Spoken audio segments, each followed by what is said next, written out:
itu kan politik identitas sama political gimmick itu sebenarnya sama-sama murah, Mas. Oke. Ya kan, politikal yang konkret yang menurut saya punya dasar dan tujuan gitu ya. Nah, gimmick ini bagi saya hanya kemasan, bumbu saja gitu ya. MK ini kalau kita pahami secara mendasar kan dia semacam guideline ya untuk kita berdemokrasi ya. Guideline-nya itu dibenerin dulu nih ya kan. Demokrasi itu jalan menuju tapi guideline-nya dibenerin dulu. Yang terjadi ini dirusak, Mas. Kemudian ini kan cedera.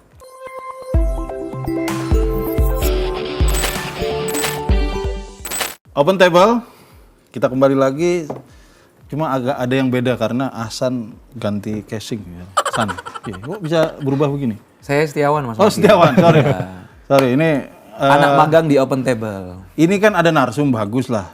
Jadi saya tadinya mau saya ajak narsum tapi rekan saya nggak ada. Akhirnya ada Setiawan, saya panggil lah dia. Siap. Jadi kita biar seperti biasa ganjil gitu, bertiga. Satu narsum sama 2 host. Emang 3 itu harus? Iya, oh iya. Udah bener, Emang 3 kita. Oh iya, udah benar. Harus bertiga. Udah bener. Cerdas ente. Oke, kita kedatangan tamu. Narsum kita hari ini adalah Mas Erik Ardianto, Ya. dosen muda komunikasi politik. Kalau anak komunikasi nyebutnya kompol. Ya? Kompol, komunikasi politik gitu lah ya. Kayaknya lebih muda ini dari kita yang di sini. Mas. Enak aja. Iya. Beda Lebih 2 muda, tahun. Mas Erik. Beda 2 tahun saya lebih muda. Oh iya. Oke, Mas. Ya, terima Selamat kasih sudah hadir di Mas Main Erik. TV. Ya, malam Mas. Oke. Terima kasih nih udah diundang ke Main TV ya. Ini pertama nih. Saya kebetulan kemarin baca artikel sebuah artikel di media dan ada komentarnya Mas Erik nih. Oh gitu. Wih. Soal KPU macam-macam lah ya. Iya. Sampai soal yang lagi rame sekarang lagi banyak dibahas orang ini pro kontra politik gimmick. Gitulah. Kemarin ada sempat Mas Erik tuh komen ya politik gimmick itu jangan terlalu diglorifikasi kalau bisa karena esensinya. Nah, tapi di sini kita pengen ngupas lebih dalam kan. Mas Erik sendiri ngelihat kalau politik gimmick itu yang kita perdebatkan selama ini gimana kalau pendapat Mas Erik? Sebenarnya kalau saya lihat politik gimmick yang berkembang hari ini itu memang tadi ya tidak substansial pertama. Kemudian terlalu superficial, terlalu dangkal ya. Oke. Kalau politik itu hanya diartikan sebagai sebuah gimmick, nanti kita akan kembali pada pengertian gimmick itu. Gimmick itu kan kalau dalam bahasa seninya kan lebih mengarah ke konteks dramaturgi ya, Mas. ya. Oke. Di mana misalnya ada aktor-aktor di dalam politik gitu ya, yang kemudian ditampilkan gitu ya, kemudian diatur orang yang di belakang ya, antara in front dan back itu berbeda. Tetapi yang ditunjukkan di depan ini adalah hal-hal yang sifatnya mengelabui. Ya, nah, kemudian yang dikelabui itu siapa? Nah itu pertanyaannya ya, yang dikelabui mungkin bisa saja audien ya, kalau gimmick kan berjalannya di sosial media nih Mas ya. Kemudian audien yang dikelabui yang saya asumsikan adalah anak-anak muda, ya kan. Nah tapi tadi saya sempat komentar terkait glorifikasi tadi, saya melihat banyak politisi yang mengglorifikasi gimmick, berlebihan. Jadi esensi dari politiknya sendiri itu hilang, tapi glorifikasi akan gimmick itu sangat luar biasa ya. Misalnya terminologi kata gemoy misalnya, ya sebenarnya nggak ada masalah sih sebenarnya dengan kata gemoy itu ya. Tapi jangan kemudian ini tuh seolah-olah semua milenial itu kok hanya berkutat pada gemoy gitu ya. Karena di kita itu Mas yang menarik di kita itu kan politisi di kita itu rata-rata memilih menjadi seorang tengah ya, moderat gitu ya. Dengan harapan bisa diterima semua kalangan. Betul. Dan hari ini para politisi ini yang hadir dalam kontestan ini mencitrakan diri milenial. Namun dan untuk Gen Z terutama ya, tetapi apakah kemudian Gen Z dan milenial ini semuanya seperti tertarik dengan gimmick politik itu? Saya kira juga, saya kan pengajar ya Mas ya, beberapa kali saya ketemu mahasiswa ternyata juga acuh tak acuh terhadap gimmick ini, dan kemudian menganggap gimmick ini apa sih, ya kan? Kita ini perlunya satu pemahaman penjelasan tentang visi misi yang konkret gitu ya untuk anak muda apa, dan kemudian solusi kita itu apa, misalnya dalam dia menapaki karir ya untuk bekerja, kemudian dia nantinya pasca lulus seperti apa, ataukah konsep bangsa ini mau dibawa kemana gitu ya, yang konkret ya. Nah itu tidak terjadi gitu ya, itu yang disayangkan Mas. Nah dalam strategi politik kan, atau strategi komunikasi politik ya, artinya political gimmick ini kan sebenarnya juga sah-sah aja kan Mas, untuk mendapatkan simpati, untuk menarik sebuah Perlu perhatian, bahkan. untuk menarik sebuah orang-orang yang mungkin apatis dalam politik atau kemudian dia sebelumnya nggak tertarik, akhirnya political gimmick ini menjadi satu cara, tidak hanya sekedar political gimmick, tapi harus ada political substansial yang ini visi, misi, gagasan harus terus dikodifikasi. Kita hari ini kan ada 3 paslon. Semuanya pasti punya strategi Visi-misi. komunikasi politik yang political gimmick. Dulu Pak, ada Mas Paki. Siapa tuh? Yang nomor 1, political gimmicknya menggunakan sarung. Oke. Ya kan, itu kan gimmick ya Mas ya. Iya. Ada kan politik gimmick bagaimana penggunaan sarung itu sampai kemudian capresnya di apa? Di teblekin. Oh iya, disabet sarung gitu. Itu. Terus kita ada yang nomor 2 tadi udah disebut Mas Erik. Iya. Gemoy. Yang gemoy, ini kan Mas Erik Ardiantohir kan. Oh bukan ya? Bukan. Beda ya. Beda nasib Mas. Beda. Iya, karena Beda nasib. nggak jadi karena kayak kemarin. Ya. Nggak jadi cawapres kayaknya. Akhirnya nggak jadi cawapres gitu kan ya.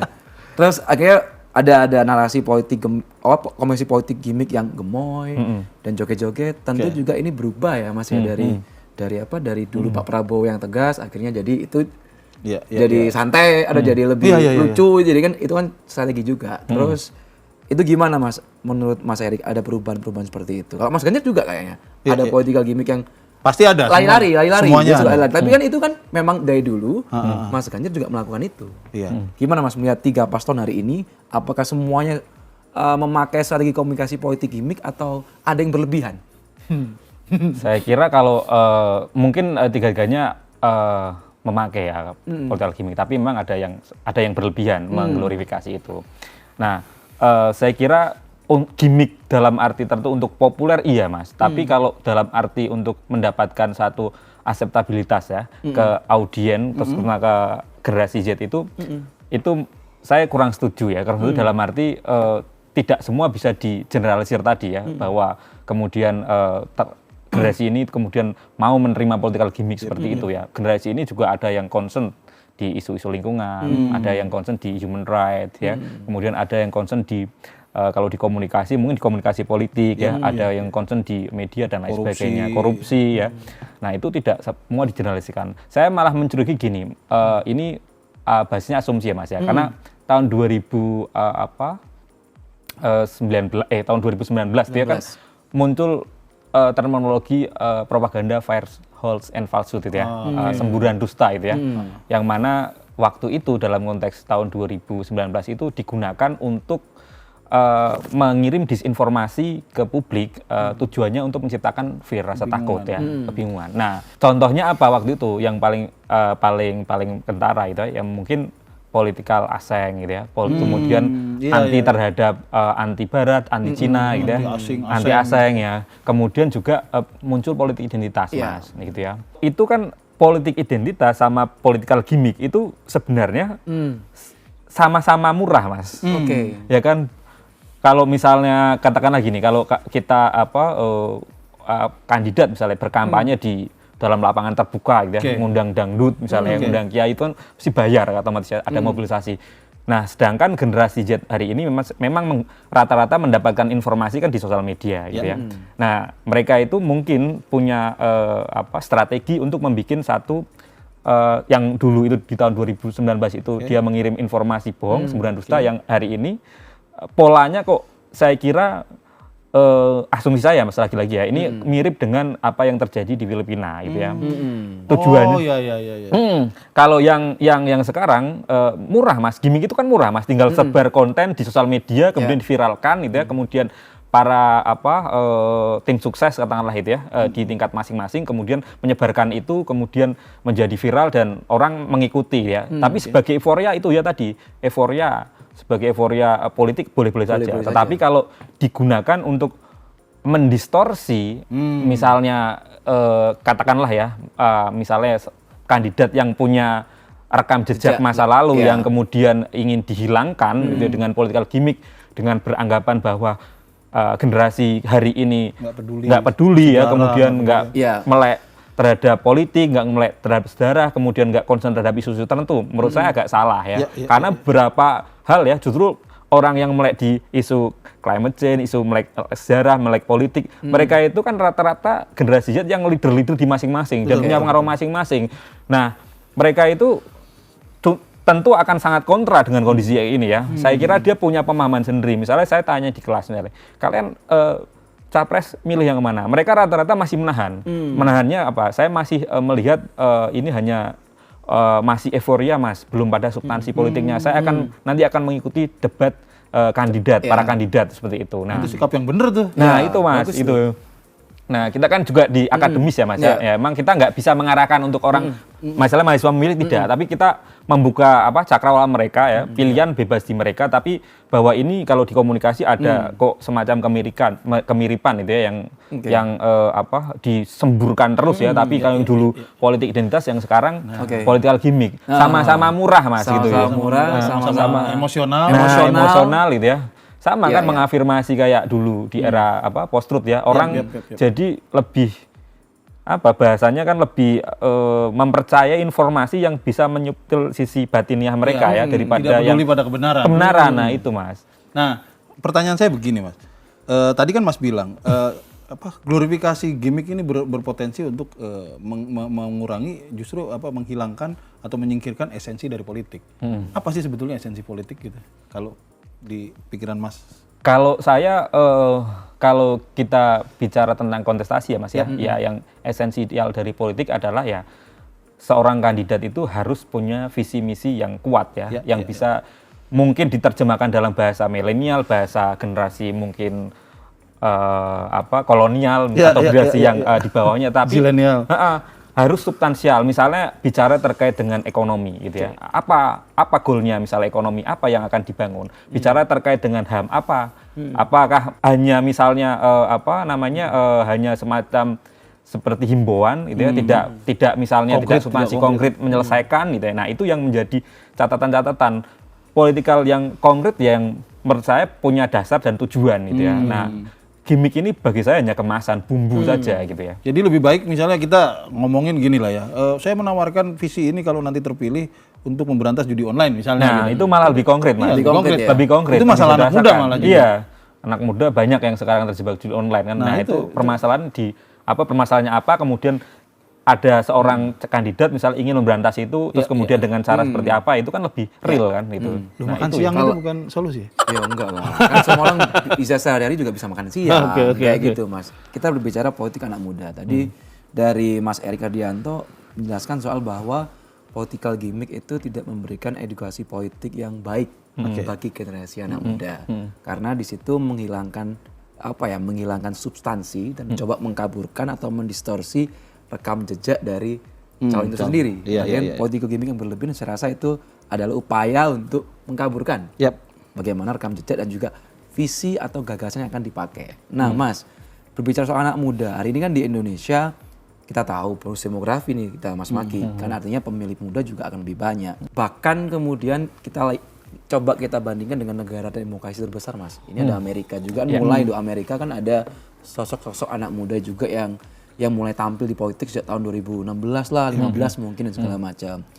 Bagaimana sih Mas behavior anak muda yang ada di Amerika, baik itu yang pemilih maupun calon, dengan juga behavior subjek politik anak muda di Indonesia yang hari ini juga mereka Gen Z juga adalah pemilih, tapi juga ada kontestannya juga hari ini mewakili anak muda. Nah, gimana situasi perbedaan dari bedanya demokrasi di Amerika dan Indonesia soal anak muda? Jadi ini Mas, saya juga studi ya terkait itu ya. Jadi saya menulis buku tentang komunikasi politik anak muda di Amerika ya. Ini bukunya, ini bukunya teman-teman, ini bukunya mantap nih.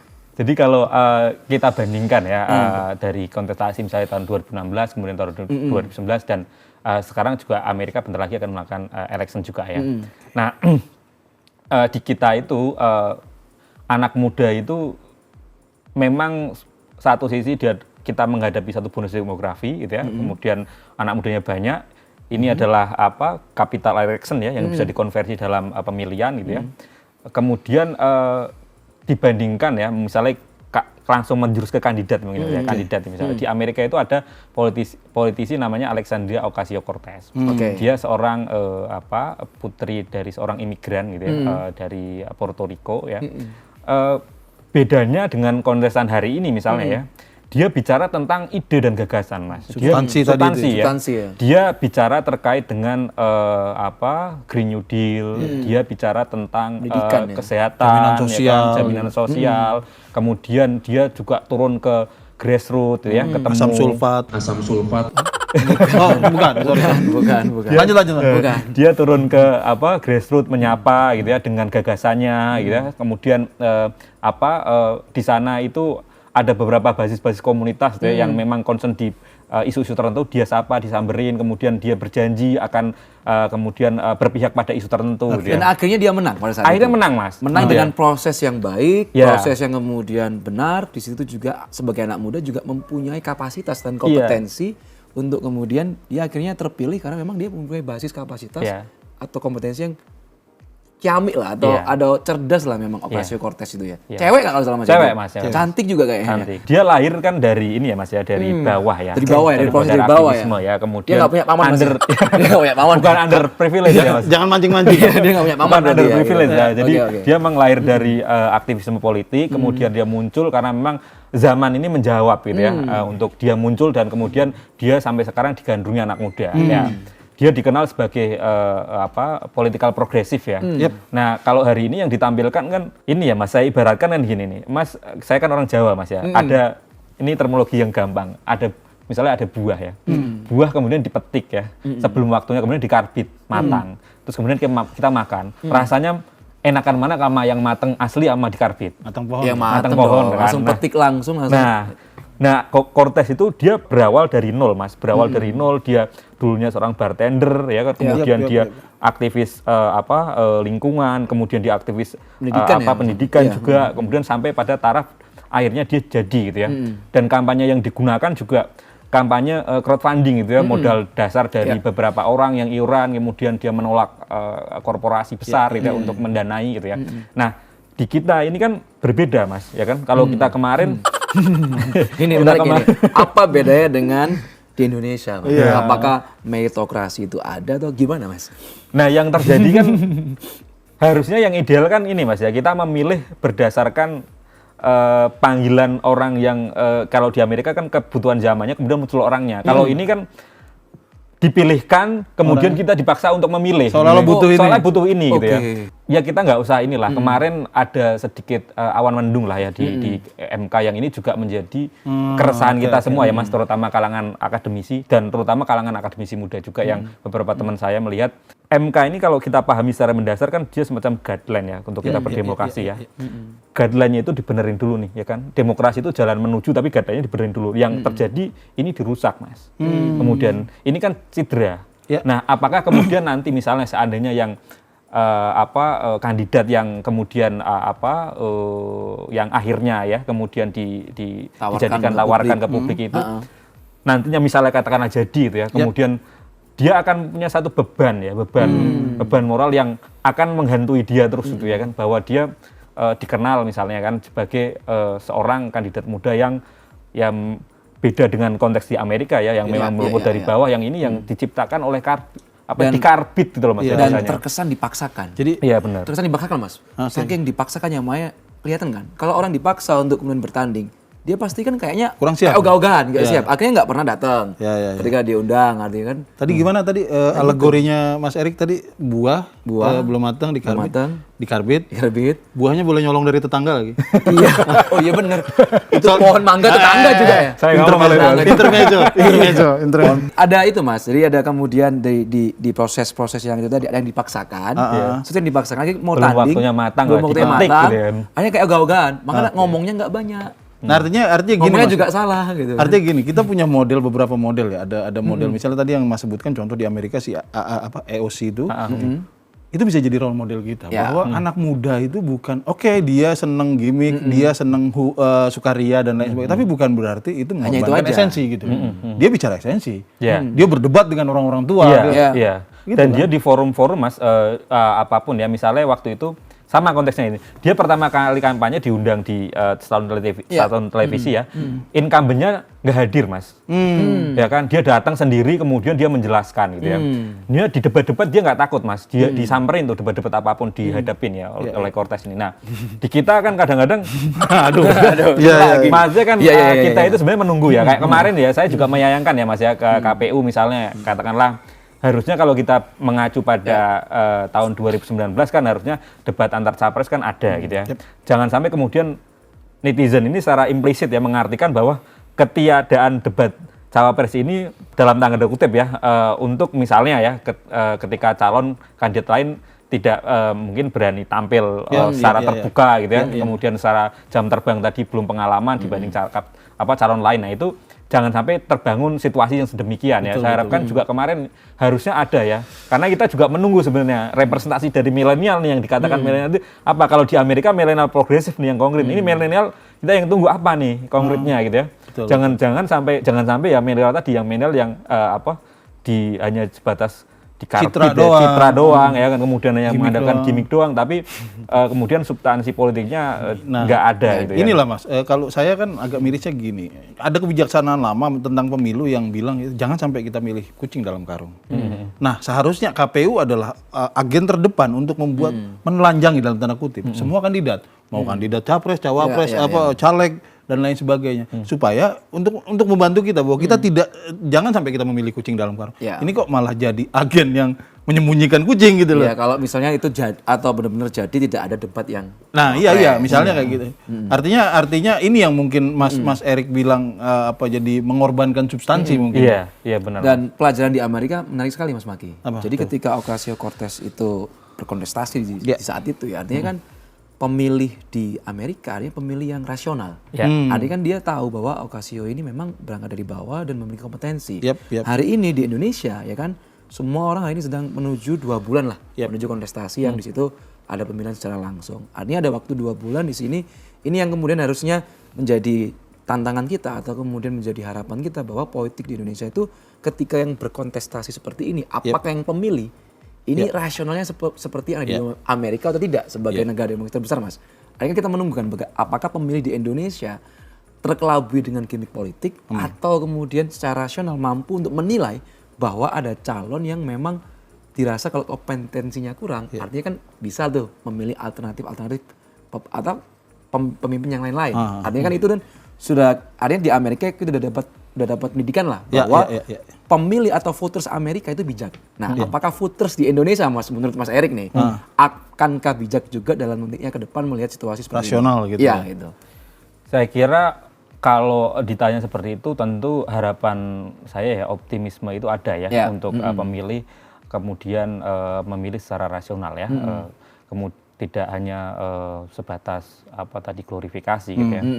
Nah kemudian yang saya tuntut ya dari para misalnya tokoh-tokoh masyarakat gitu ya, kemudian tokoh publik gitu ya juga ikut bersuara gitu terkait dengan kondisi hari ini yang kita tahu bahwa rentetan kasus ini ya terkait dengan MK, terkait dengan kebebasan berbicara gitu di depan umum, kemudian terkait dengan political gimmick ini ya. Jangan sampai kemudian terlambat ya untuk bersuara terkait ini gitu ya. Nah, kalau harapan saya kira ada ya Mas untuk kita ya. Kita juga negara demokrasi yang terbesar juga. Terus kemudian kita pernah diuji berkali-kali ya dari kalau kita mau urutkan dari tahun 955 atau urutkan dari misalnya tahun 2000 misalnya tahun pasca reformasi ya, sampai hari ini ya.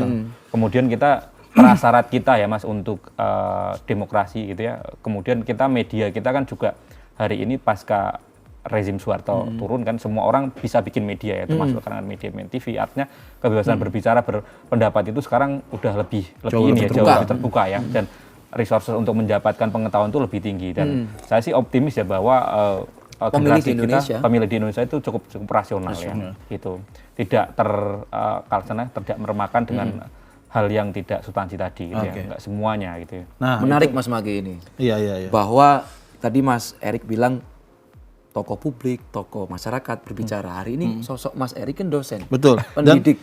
Area pendidikan sudah kemudian ikut berbicara soal bagaimana demokrasi yang baik seperti dan apa. Mas Erik tidak sendirian, ada banyak tokoh yang aktivis lain, HAM, tokoh pro-demokrasi dan lain sebagainya, dan memang budayawan. jelas tadi harapan Mas Erik bahwa pemilih di Indonesia dengan sejarah panjang, dengan kita kayaknya sebagai negara besar demokrasi yang melalui proses panjang, yang stabil juga, optimis bahwa pemilih Indonesia akan rasional dan akan memberikan mensuarakan kepada pemimpin yang memang yang paling baik daripada yang lain-lain. Tadi Mas Erik bilang itu kita pemilu dari tahun 1955 sampai hari ini dalam suasana yang demokratis, pemilu yang demokratis, pemilu yang terbuka. Kita berkali-kali diuji, kita dihantui oleh politik identitas, politik primordialisme dan lain sebagainya. Tapi sejauh ini tuh kita lulus ujian nih. Iya. Artinya pilihan-pilihannya rasional, tidak selalu sempurna tapi rasional. Iya. Semoga tahun ini 2024 kita ketemu sama peristiwa begini lagi bahwa rasionalisme publik, rasionalitas publik itu lulus ujian. Lulus ujian. Semoga kita lulus ujian di 2024 seperti lulus ujian di sebelumnya. Sebelumnya. Terima kasih Mas. Terima kasih Mas Erik. Semoga bisa mampir lagi ke sini. Siap. Terima kasih Mas.